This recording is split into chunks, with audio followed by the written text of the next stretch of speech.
जय जय श्री राम।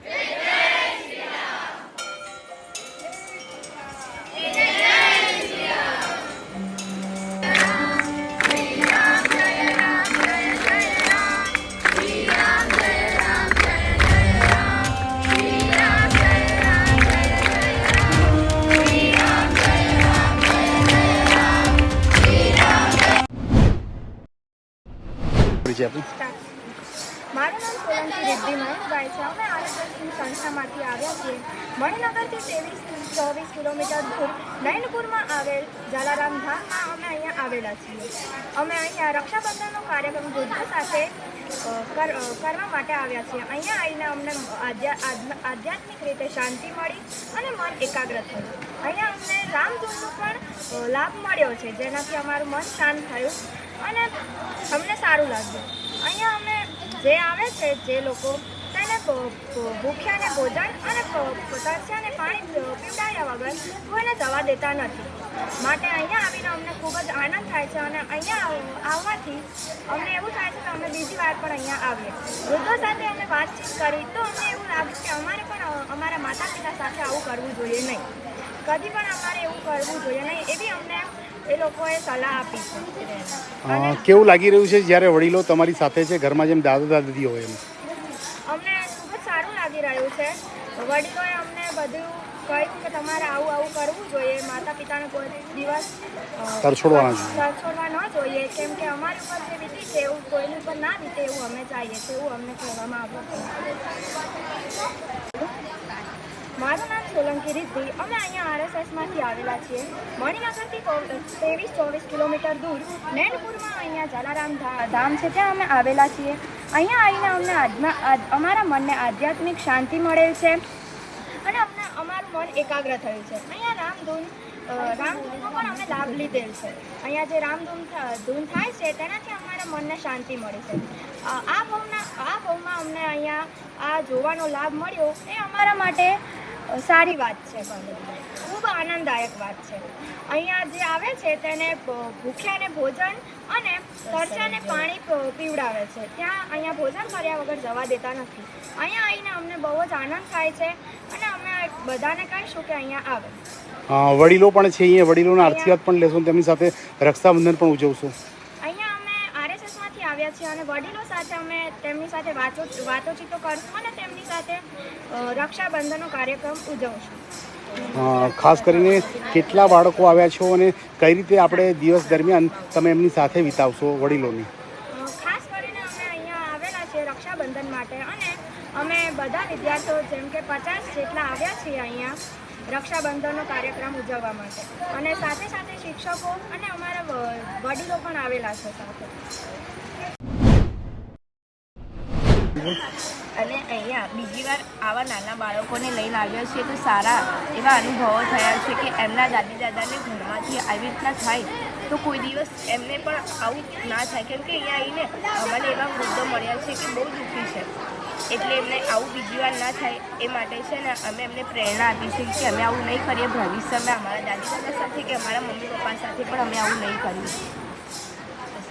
પ્રકાશભાઈ છે. અમે અમદાવાદ ખાતે ગુરુજી જ્ઞાન મંદિર મણિનગરથી આવ્યા છીએ. અહીં અમે નૈનપુર જલારામ ધામ અહીંયા આવ્યા છીએ અને અહીંયા અમે વૃદ્ધો સાથે રક્ષાબંધન કાર્યક્રમ ઉજવવાના છીએ. અહીંયા અદ્ભુત પર્વ રક્ષાબંધન ખાતે અહીંયા અમે વૃદ્ધો સાથે રાખડી બાંધીશું, એમની સાથે વાતચીત કરીશું અને તેમના અહીંયા કેટલા દિવસ રહ્યા અને કેટલા વર્ષ રહ્યા એમના અનુભવો અમે જાણીશું.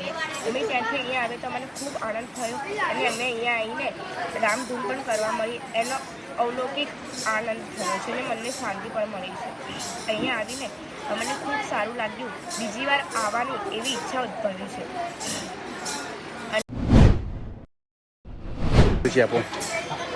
મારું નામ મહેન્દ્ર કુમાર ભૂષણ પાઠક. મણિનગર ખાતે અમદાવાદમાં શ્રી ગુરુજી જ્ઞાન મંદિર નામે એક વિદ્યાર્થીઓની નિઃશુલ્ક પાઠદાન કેન્દ્ર ચાલે છે, એમાં શિક્ષક તરીકે કાર્ય કરું છું અને સાથે સાથે સમિતિના સભ્ય તરીકે કાર્યરત છું.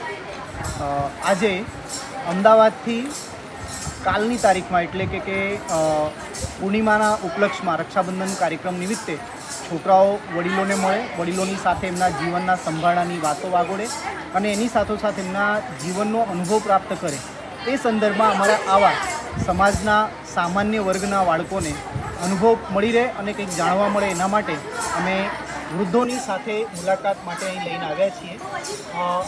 આજના તબક્કે ખાસ એક બહુ જ સુંદર લાહો આ વિદ્યાર્થીઓને એવો મળવાનો છે કે છેલ્લા લગભગ 9 દિવસથી શ્રી જલારામ મંદિર ટ્રસ્ટ ખાતે રામધૂન અખંડ ચાલી રહી છે, જેમાં અમારા વિદ્યાર્થીઓ પણ જોડાયા છે અને એની સાથોસાથ એમણે એનો પણ લાવો લીધો છે.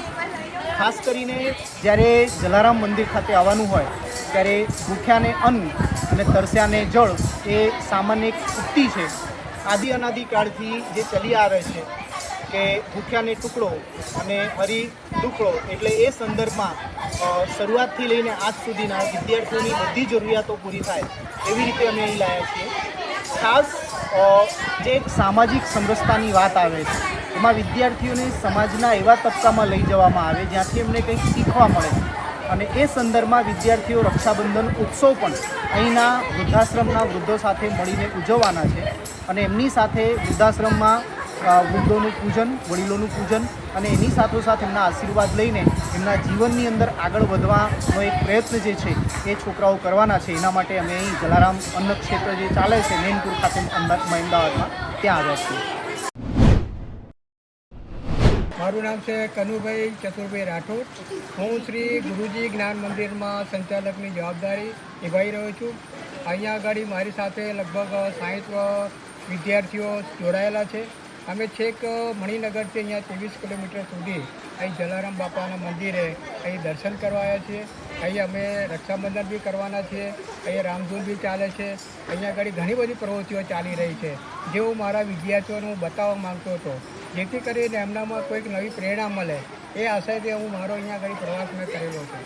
બીજી સ્કૂલોમાં તો બધા સારા પ્રવાસ થતા હશે, પણ અમારો જે પ્રવાસ છે એ સમરસતાને સાથે જોડાયેલો છે. પછી અમારે હિન્દુ તહેવારો કેવી રીતે ઉજવવા એની સાથે જોડાયેલો છે. આ બાળકોને એક સારા સંસ્કાર મળે એવી જગ્યાએ હું લાવ્યો છું. આ જલારામ બાપાનું જે મંદિર છે એ વીરપુરમાં પણ આવેલું છે. જેમ ત્યાં આગળ ભૂખ્યાને અન્ન અને તરસાને પાણી મળે છે એવી જ આ જગ્યા સુંદર છે, ખૂબ જ મજાની છે. અમને ખૂબ જ આનંદ થયો અને અહીંયા આગળ અમને ફરી આવવાનું મન થાય એવી અમારી ઈચ્છા અહીંયા જાગૃત થઈ ગઈ છે. અહીંયા અમારા ઘણા બધા સેવકો છે, એમની સાથે પણ મારે વાત થઈ, બહુ આનંદ થઈ ગયો. શું કહેશો નૈનપુરમાં જલારામ ધામ કે જ્યાં તરસ્યાને પાણી અને ભૂખ્યાને અન્ન અપાય છે? સંસ્કારનું સિંચન બી થાય છે. અહીંયા આગળ હોસ્પિટલ છે, ઓર્થોપેડિક આયુર્વેદિક હોસ્પિટલ છે, પછી અહીંયા આગળ મેડિકલ છે. અહીંયા આગળ કેમ્પો લગાવે છે ઘણી વખત. અહીંયા આગળ વિશ્વ હિન્દુ પર ઘણા બધા સંસ્થાઓની અહીંયા આગળ બેઠકો પણ થાય છે. આ એટલું સુંદર અને પવિત્ર જગ્યા છે કે જે તમને અહીંયા આગળ આવવાનું મન થાય. અને અહીંયા આગળ કોઈને ભોજન કરાવે, પ્રસાદી અપાયા વગર અહીંયા આગળ કોઈને મોકલતા નથી. એવું આ સુંદર મજાનું અમદાવાદથી લગભગ 24 કિલોમીટર દૂર આવેલું છે નૈનપુરની જગ્યાએ. અને આ એક જલારામ મંદિર જે છે, અહીં આગળ નવગ્રહના પણ મંદિર છે. અહીં ઘણા બધા દેવ દેવતાઓના મંદિર જે આકર્ષક લાગે છે, ખૂબ જ ઠંડક લાગે છે અને મનને શાંતિ મળે એવી આ જગ્યા છે. ઉઠવાનું 4 થી 6 પ્રાર્થના, 6 વાગ્યા પછી ચા પી અને પેપર વાંચવાનું, 7 વાગે મંદિરનું કામ રહીને બેસી જવાનું, 7 થી 8 9 વાગ્યા સુધી એ ચાલે. પછી કોઈ ખાવું હોય એટલે મળવા કરવાનું, પછી પૂજા પાઠ કરી અને 11-12 વાગે જમી અડધો કલાક આરામ કરી અથવા નૈનપુર ના આવવાનું હોય તો નૈનપુર ના મતલબ મંદિરના સામે બજારમાં જે કઈ રીતે વર્ષ દરમિયાન આપણે આ મંદિરમાં કાર્યક્રમોનું આયોજન થતું હોય છે અને ખાસ તો જ્યારે જલારામ જયંતિ આવે ત્યારે? જલારામ જયંતિ એ કોઈ એક સંત બોલાવેલું છે. હવે સવારે 7 વાગ્યાથી પ્રોગ્રામ ચાલુ થાય, રાતના 10 વાગ્યા સુધી ચાલે છે. અમેરિકાથી બીજે બધેથી મહેમાનો આવે છે. ટોટલ 10,000 માણસો જલારામ જયંતિ આમ તો ભગવાન વિષ્ણુએ સ્વયં જલારામ બાપાની આપણે પરીક્ષા લીધી હતી અને ક્યાંક ને ક્યાંક આજે પણ વીરપુર જલારામની વાત કરીએ કે આપણે નૈનપુરના જલારામની વાત કરીએ, અદ્વિતીય અને અકલ્પનીય રીતે આપણે ભૂખ્યા અને અનેક લોકોની આપણે અન્નની અને સાથે સાથે જળની પણ સેવા કરી છે, પણ તે છતાંય ક્યાંય ખૂટ્યું નથી. એના જે કળિયુગમાં પણ એ જ મિસાલ છે કે હજુ પણ ખૂટતું નથી. કોઈ દાડો કોઈ પ્રોબ્લેમ પણ થતો જ નહીં. કહું છું ગમે ત્યારે ગમે તે વસ્તુ આવી જાય. આ જે છે જેણે જલારામ બાપાનું જીવન ચરિત્ર લખ્યું છે.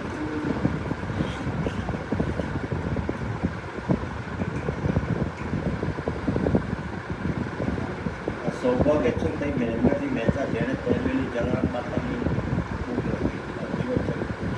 એમના દીકરી તો એટલા બધા ખુશ છે.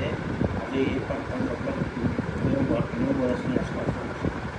પણ મારો ફોન જાય અથવા તો એમને ખબર પડે કે હું વીરપુરમાં છું તો મને મળવા મળીને આવે એમના ઘરે લઈ જાય, જાતના નાસ્તા કરવા મળી. પાછા જતા રસ્તામાં દાદા આ ખાધું, દાદા આ ખાધું, આમ કરી આમ જોવા જઈએ તો અત્યારે ઘણા એવા મંદિરો છે, ઘણા એવા ટ્રસ્ટો છે કે જેઓને જાહેરાત કરવી પડતી હોય છે કે ભાઈ દાન આપો, તમારું દાન આ ક્ષેત્ર માપ પણ થશે અને સાથે સાથે આપણે આશ્રમ પણ ચાલશે અને ટ્રસ્ટ પણ ચાલશે.